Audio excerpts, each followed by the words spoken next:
Merci, Monsieur le Président. Honorables membres du tribunal. Je voudrais commencer par là où vous avez terminé, Monsieur Marcel Guilavogui. Si vous dites que le colonel Moussa Kégourou Kamara a eu plusieurs versions autour de votre personne, est-ce qu'il en va de même pour ce qui est de feu Jean-Marie Doré, qui au cours de son audition également a déclaré vous avoir vu?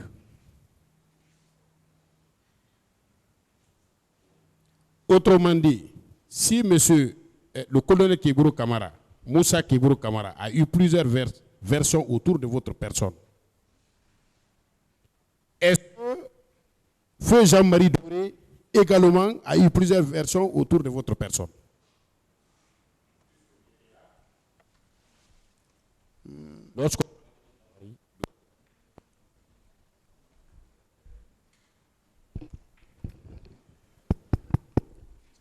C'est bon.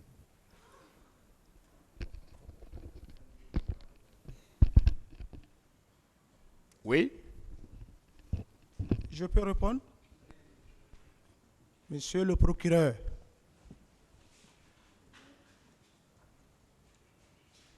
je vous écoute. J'ai bien et bien entendu ce que vous venez de poser. Monsieur Jean-Marie Doré, je ne l'ai jamais raconté. On ne s'est jamais salué. Comment moi, il peut me reconnaître? C'est lui, Marcel. Et dans cette question dont vous voulez poser, concernant le feu Jean-Marie Doré,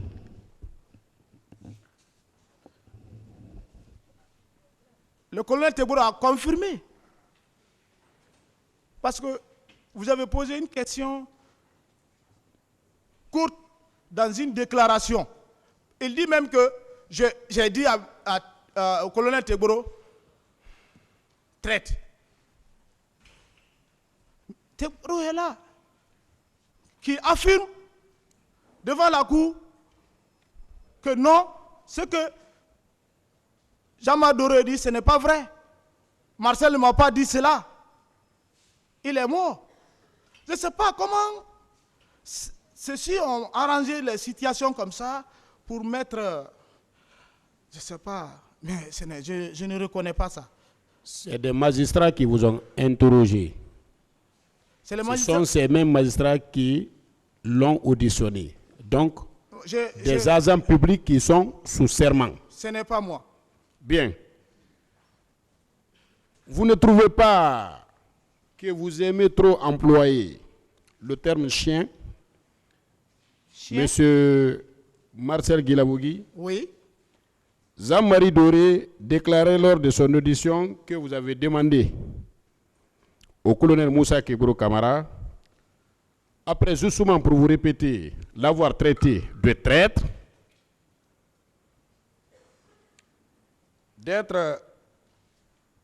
vous l'avez posé la question de savoir qui a mis ce chien derrière le véhicule alors qu'il méritait d'être mis dans le coffre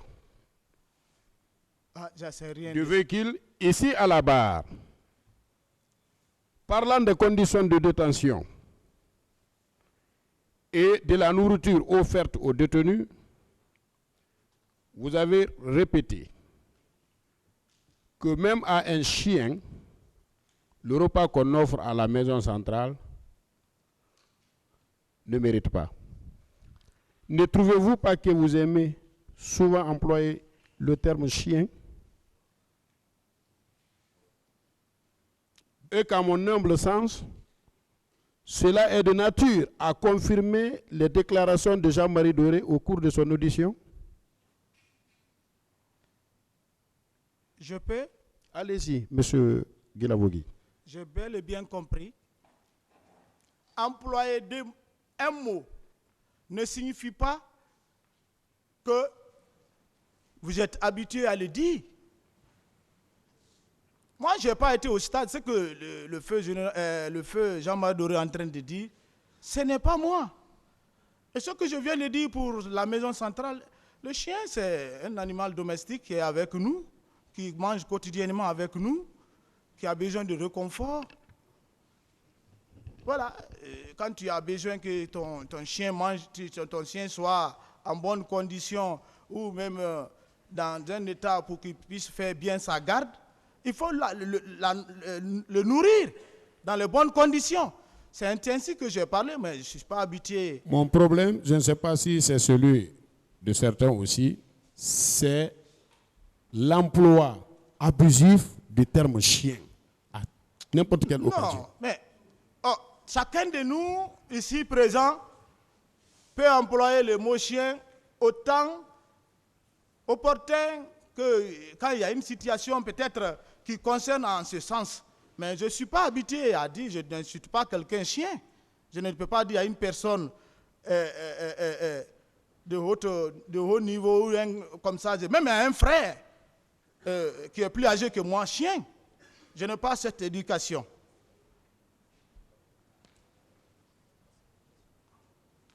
Vous avez ici déclaré que vous travaillez à la présidence de la République d'alors en qualité de garde-corps du capitaine Moussa Dadis Camara. Où se trouvait la présidence à l'époque? Où se trouvait la présidence? Est-ce au camp Kemebrama de Kindia? Est-ce au palais Mohamed V? C'est au palais Sékou Touréa? Ou au palais du peuple ici? Monsieur le procureur, mais tout Guinéen a reconnu que le président Moussa Dadis Camara avait une sagesse. Il n'a jamais accepté de venir ici à Kaloum passer une nuit. On était au camp Alpha Yaya Diallo. Bien. Et vous déclarez, lorsque le président vous a demandé de savoir où vous étiez le 28 septembre. Qui m'a demandé? C'est le président. Super. Okay. Merci.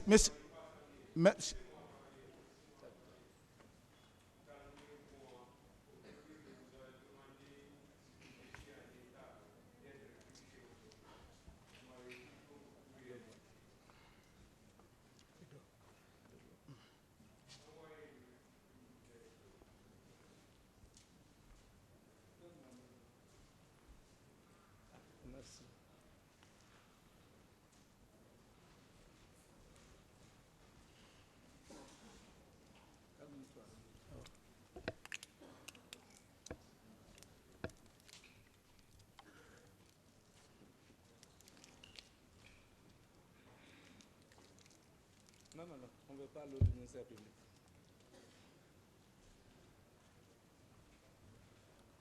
Merci, Monsieur le Président. Oui.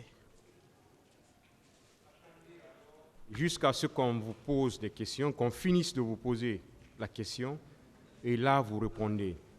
Vous avez le droit de dire que vous ne répondez pas à une question. Et en ce moment, le tribunal va apprécier. Vous pouvez répondre par oui ou par non. Voilà.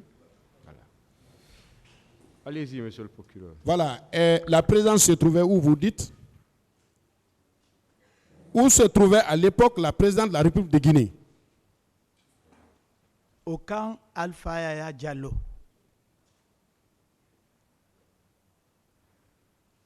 Alors, vous dites qu'à la veille des événements du 28 septembre au stade du même nom, vous avez subi un accident à Kaporo.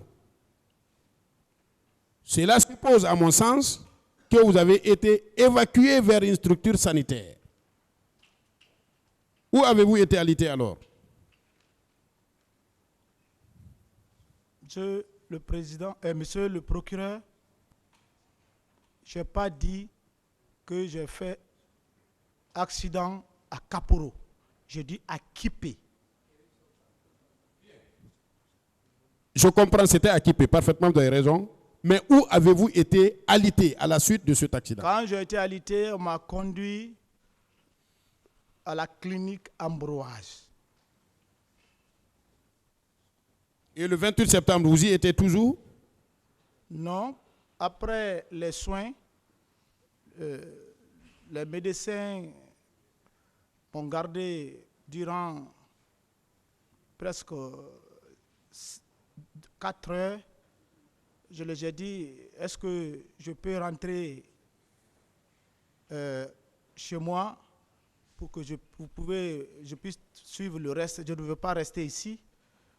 Ils disent, comme on a déjà fait la structure, ce n'est pas assez grave, mais seulement il ne faut pas faire de mouvement pendant 1 semaine au moins pour qu'il y ait régénération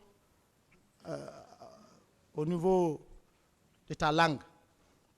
Donc, je ne suis même pas rentré chez moi. J'ai appelé madame que j'ai fait un accident. Je suis resté maintenant à la présidence là-bas, où se trouve mon bureau. J'étais couché sur ma chambre de repos. Et c'est là-bas où madame venait avec la bouillie. Et je continuais mon repos. Parce qu'on m'avait dit de ne même pas faire des dialogues entre quelqu'un et moi. Pour que, je ne sais pas, il y a une régénération parce que c'était complètement foutu. C'est coupé.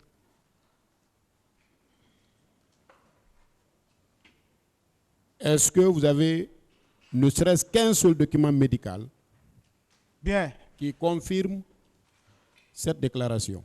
Monsieur le procureur, lorsque j'ai été arrêté,